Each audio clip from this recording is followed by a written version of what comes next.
என்னது 10 லட்சம் லோன் எடுத்தா ஒரு பகுதி இலவசமா? கூட்டுறவு வங்கியில் மானியம், பிசினஸ் லாபம், சூப்பர் சான்ஸ். அது என்னன்னு சொல்ல பார்க்க போறோம். மறக்காம நீங்க லைக் பண்ணிக்கோங்க, சப்ஸ்கிரைப் பண்ணிக்கோங்க. அதாவது சொந்தமாக ஒரு தொழில் தொடங்க வேண்டும் அல்லது ஒரு அழகிய வீடு கட்ட வேண்டும் என்பது நடுத்தர வர்க்க மக்களின் மிகப்பெரிய கனவாகும். இதற்காக வங்கிகளில் கடன் வாங்க சென்றால் வட்டி விகிதத்தை கேட்டே பலரும் பின்வாங்கி விடுகிறார்கள்.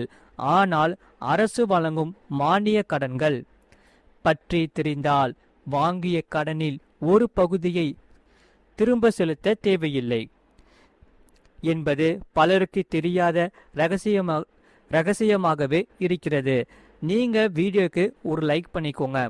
குறிப்பாக கூட்டுறவு வங்கிகளில் கிடைக்கும் ஒரு சில திட்டங்கள் சாமானிய மக்களுக்கு மிகப்பெரிய வரப்பிரசாதமாக அமைந்துள்ளது. இன்றைய சூழலில் ஒரு தொழில் தொடங்க 10 லட்சம் ரூபாய் கடன் வாங்குகிறீர்கள் என்று வைத்துக் கொள்ளுவோம். அதில் ஒரு குறிப்பிட்ட சதவீதத்தை அரசு மானியமாக வழங்கினால் நீங்கள் வாங்கிய அசல் தொகையில் ஒரு பகுதியை திருப்பி கொடுக்க வேண்டிய அவசியமே இருக்காது. மறக்காம வீடியோக்கு லைக் பண்ணி சேனலை சப்ஸ்கிரைப் பண்ணி வச்சுக்கோங்க.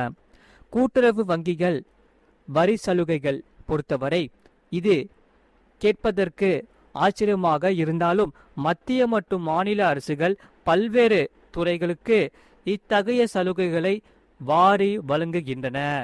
குறிப்பாக பால் பண்ணை அமைப்பவர்கள், சிறு தொழில் தொடங்குபவர்கள் மற்றும் முதல் முறையாக வீடு கட்டுபவர்களுக்கு இந்த மானிய திட்டங்கள் அதிக லாபத்தை தருகிறது. இதனால் பால் பண்ணை தொழில் செய்ய விரும்புபவர்களுக்கு கூட்டுறவு வங்கிகள் மூலம்தான் முன்னுரிமை அளிக்கப்படுகிறது. அந்த வகையில் மாடுகள் வாங்குவது, கொட்டகை அமைப்பது போன்றவற்றுக்கு கடன் கிடைக்கும். அதே வேளையில் அதில் கணிசமான தொகை மானியமாக தள்ளுபடி செய்யப்படுகிறது. அதே போலதான் குறு சிறு மற்றும் நடுத்தர தொழில் தொடங்குபவர்களுக்கு இயந்திரங்கள் வாங்கவும் இட வசதி செய்யவும் அரசு நிதி உதவி செய்கிறது. அந்த வகையில் இந்த திட்டங்களின் கீழ் கடன் பெறும்போது நாம் கட்ட வேண்டிய வட்டி குறைய வாய்ப்புள்ளது. சரி, இப்பொழுது வட்டி மானியம், இதில் கடன் சலுகை என்னென்ன என்பதை இங்கே பார்ப்போம். நீங்க வீடியோக்கு ஒரு லைக் பண்ணிக்கோங்க. வீடு கட்டும் கனவில் இருப்பவர்களுக்கும் பிரதமரின் வீட்டு வசதி திட்டம் போன்ற பல திட்டங்கள் மூலம் வட்டி மானியம் கிடைக்கிறது. நீங்கள் வாங்கும் கடனுக்கான வட்டியில் ஒரு பகுதியை அரசே ஏற்றுக்கொள்வதால் மாத தவணை பெருமளவு குறைகிறது. இது ஒரு சாதாரண குடும்பத்திற்கு பொருளாதார ரீதியாக பெரிய நிம்மதியை தருகிறது. பலருக்கும் இந்த சலுகைகள் எப்படி பெறுவது என்று தெரியவில்லை. அதை பற்றி இங்கே பார்ப்போம்.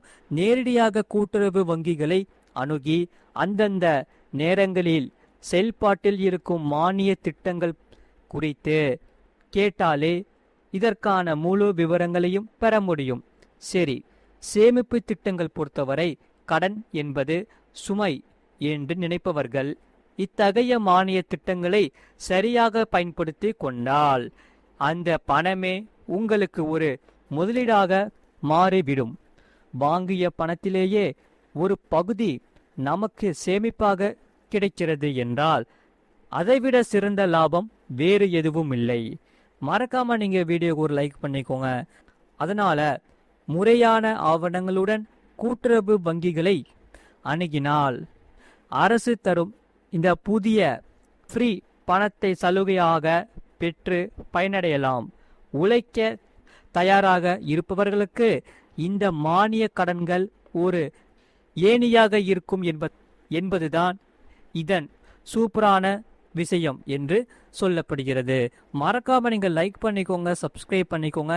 இந்த செய்தியை பத்தி உங்க கருத்துக்கள் என்னன்னு மறக்காம கமெண்ட் செக்ஷன்ல கமெண்ட் பண்ணிக்கோங்க. அடுத்ததாவது, உங்களுக்கே தெரியாமல் அக்கவுண்டில் மாதம் மாதம் கழிக்கப்படும் பணம் ஆட்டோ பேவை ஆஃப் செய்வது எப்படி என்று இங்கே பார்ப்போம். நீங்க மறக்காம வீடியோக்கு ஒரு லைக் பண்ணிக்கோங்க. நீங்கள் கூகுள் பே, போன்பே அல்லது பேடிஎம் பயன்படுத்தினால் அதில் உங்களுக்கே தெரியாமல் ஆட்டோ பே மூலம் பணம் கழிக்கப்பட்டால் அதை ஈஸியாக ஆஃப் செய்யலாம். அது எப்படி என்று இங்கே பார்ப்போம். நீங்கள் சேனலை சப்ஸ்கிரைப் பண்ணி வச்சுக்கோங்க, உங்களுக்கு ரொம்பவே யூஸ்ஃபுல்லாக இருக்கும்.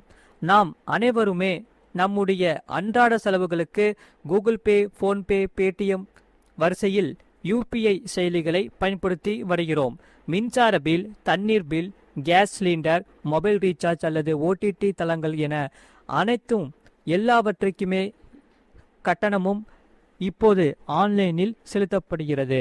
இதில் மீண்டும் மீண்டும் கட்டணம் செலுத்தும் சிரமத்தை தவிர்ப்பதற்காக யூபிஐ ஆட்டோபே என்ற ஒரு அம்சம் அறிமுகப்படுத்தப்பட்டது. இது திட்டமிட்டப்பட்ட தேதியில் தானாகவே பணத்தை பிடித்தம் செய்யும். இந்த அம்சம் எளிதாகவும் வசதியாகவும் தோன்றினாலும் ஒரு சில நேரங்களில் இந்த நமக்கு ஒரு பிரச்சனையாக மாறிவிடும். பெரும்பாலும் மக்கள் ஒரு செயலியின் இலவச சோதனையை பயன்படுத்தும் போது ஆட்டோபே வசதியை அவர்களுக்கு தெரிந்தோ தெரியாமலோ ஆன் செய்து விடுகிறார்கள். அதன் பின்னர் அவர்கள் அந்த சேவையை பயன்படுத்துவதை நிறுத்திவிடுகிறார்கள். ஆனால் அந்த ஆட்டோபே வசதியை ஆஃப் செய்ய மறந்துவிடுகிறார்கள். இதன் விளைவாக அவர்களுக்கு தெரியாமலே ஒவ்வொரு மாதமும் பணம் தொடர்ந்து பிடித்தம் செய்யப்படும். அந்த வகையில் உண்மையில் நீங்கள் பயன்படுத்தும் செயலியை டெலீட் செய்தால் மட்டும் ஆட்டோபே வசதி நின்றுவிடாது. அந்த சேவைக்கான ஆட்டோபே கட்டளையை நீங்கள் ரத்து செய்யாத வரை பணம் தொடர்ந்து பிடித்தம் செய்யப்படும். மக்களே உஷாராருங்க. தேவையற்ற சந்தாக்கள் ஏதேனும் செயலில் உள்ளதா என்பதை அவ்வப்போது சரிபார்ப்பது அவசியம். இப்போது முக்கியமான கேள்வி என்னவென்றால், ஆட்டோபே வசதியை நாம் எப்படி ஆஃப் செய்வது என்ற கேள்வி பலரிடம் இருக்கிறது. ஆனால் அனைத்து முக்கிய யூபிஐ செயலிகளிலும் அதை ஆஃப் செய்வதற்கான எளிதாக வழி உள்ளது. கூகுள் பே செயலியில் ஆஃப் செய்வது எப்படி என்று இங்கே பார்ப்போம். நீங்கள் வீடியோக்கு ஒரு லைக் பண்ணிக்கோங்க.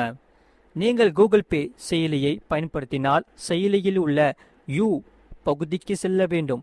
பின்னர் தானியங்கி செலுத்துதல் அதாவது ஆட்டோபே பகுதியை திறந்து செயலியில் உள்ள சேவைகளுக்கான லைவ் பகுதிக்கு செல்ல வேண்டும். எந்த சேவையிலிருந்து பணம் கழிக்கப்படுகிறதோ அந்த சேவையை தேர்ந்தெடுத்து தானியங்கி செலுத்துதலை ரத்து அதாவது கேன்சல் ஆட்டோபே என்பதை கிளிக் செய்து உங்கள் யூபிஐ பின் நம்பரை உள்ளிட்டு உறுதிப்படுத்த வேண்டும். சரி, போன்பே செயலியில் ஆஃப் செய்வது எப்படி? மறக்காம நீங்க வீடியோக்கு ஒரு லைக் பண்ணிட்டு சேனலை சப்ஸ்கிரைப் பண்ணி வச்சுக்கோங்க. நீங்கள் போன்பே செயலியை பயன்படுத்தினால் அந்த செயலியை திறந்து உங்கள் சுய விவரத்திற்கு அதாவது ப்ரொஃபைல் செல்ல வேண்டும். அங்கே பணம் செலுத்துதல் மேலாண்மை அதாவது பேமெண்ட் மேனேஜ்மெண்ட் அல்லது தானியங்கி செலுத்துதல் அதாவது ஆட்டோபே விருப்பத்தை காண்பீர்கள். இந்த பகுதி செயலியில் உள்ள அனைத்து தானியங்கு பணம் செலுத்தும் சேவைகளையும் காண்பிக்கும். அதில் நீங்கள் நீக்க விரும்பும் சேவையை கிளிக் செய்ய வேண்டும்.